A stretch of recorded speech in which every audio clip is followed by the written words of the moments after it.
श्रीराम समर्थ. सर्व साधक बंधूंना, आत्मज्योतींना साष्टांग प्रणाम. आज 27 एप्रिल. श्री महाराजांचं प्रवचन, नामधारकाने टाळण्याच्या गोष्टी. काय म्हणतात श्री महाराज की नामधारकाने काय काय गोष्टी टाळले पाहिजेत. आपल्यासाठी किती महत्त्वाचा बोध केलेला आहे श्री महाराजांनी, सद्गुरूंनी, की नामधारकाने किती पथ्य पाळावे लागतात आणि ते पथ्य पाळले की त्यांची भेट होईल. सहसा आपल्याला असंच भेट होणार नाही. आपले विचार स्वार्थाचे नसावेत. स्वार्थामध्ये अभिमान नेहमी जागृत असतो. स्वार्थी मनुष्याला जगात सुख मिळणे कधीही शक्य नाही.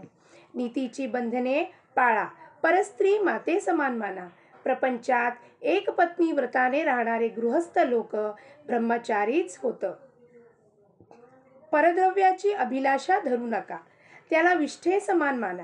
दुसऱ्याच्या पैक्याचा अभिलाष धरण्यात आपला किती घात आहे याची नुसती कल्पनाच केलेली बरी.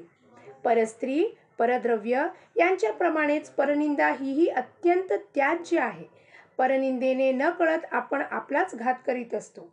परनिंदेमध्ये दुसऱ्यांच्या दोषांचे चिंतन होत असल्या कारणाने ते दोष आपल्याकडे येत असतात. या सर्व गोष्टी सांभाळून तुम्ही नाम घ्या. नामाचे प्रेम तुम्हाला अगदी खात्रीने येईल. हे सर्व करीत असताना तुमचे आई वडील, बायको मुले यांच्या बाबतीत असलेले कर्तव्य करायला चुकू नका आणि त्या कर्तव्यात आसक्ती राहू देऊ नका. कोणत्याही मोबदल्याची अपेक्षा न ठेवता केलेले कर्म हे कर्तव्यच होय. ते कर्तव्य सांभाळून नीतिधर्माने वागून आपला प्रपंच करा आणि भगवंताचे स्मरण ठेवा.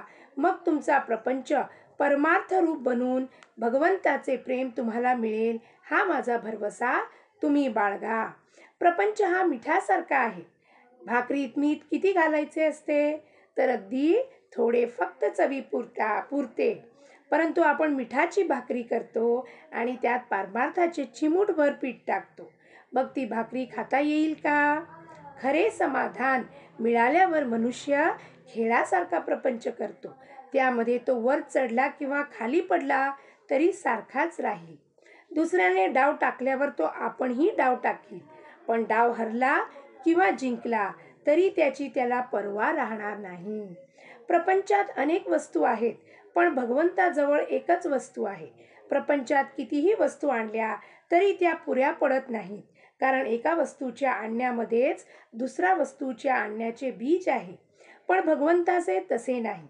भगवंताची वस्तू एकदा आणली की पुन्हा ती आणायला नको. समजा एका दुकानात पुष्कळ माल भरलेला आहे, पण आपल्याला पाहिजे ती वस्तू तिथे नाही, म्हणजे आपल्या दृष्टीने तिथे काहीच नाही. त्याचप्रमाणे सर्व प्रकारच्या मानसिक शक्ती असून तिथे भगवंत नसेल तर त्या असून नसून सारख्याच समजाव्यात. परमात्म्याला प्रपंच रूप बनवण्याऐवजी आपण प्रपंचाला परमात्मा रूप बनवावा, यातच जन्माचे सार्थक आहे. आजचे बोधवचन, परमार्थात अहंकार मिसळला की तो प्रपंच झाला आणि प्रपंचातला अहंकार दूर झाला तर तो परमार्थच. जानकी जीवन स्मरण. जय जय राम.